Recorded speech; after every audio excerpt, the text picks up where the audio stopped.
आकाशरू attack करिबो America.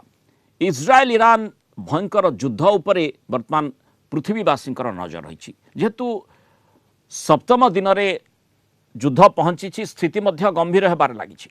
Iran उपरे हमला करने को अमेरिका तार प्लानिंग को आहरी शाणित कर योजना को आहरी शाणित कर अमेरिका प्रतिरक्षा सचिव सूचना देते आहरी जोरदार अटैक करा। अमेरिका निजर स्थल सेना किंतु पठाइब नाही, केवल एरियल अटैक आकाश मार्गरू ही आक्रमण जारी रहिबो बोली ट्रंप स्पष्ट करिसेंती।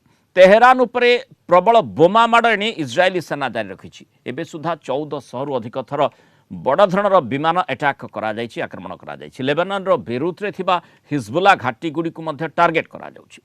ईरान पक्षरु तेल अवीव उपर को ड्रोन मिसाइल माड़ मध्य करा जाउछि। तेबे रिपोर्ट अनुसार पूर्व आक्रमण रे ईरान रो अनेक मिसाइल लॉन्चर नष्ट होई जाइथिबारु एबे ईरान रो आक्रमण करिबा शक्ति प्राय 90% कमी जाइछि। सऊदी अरब यूएई भली पड़ोसी देशगुड़िक उपर किछि मिसाइल माड़ होइछि जहाकु नै जहाकु से माने मझी आकाश ही नष्ट कर देउछन्ते। तेहरान और बेरुत रे साधारण लोके भयभीत अछन्ति। विदेशी नागरिकंको मानकु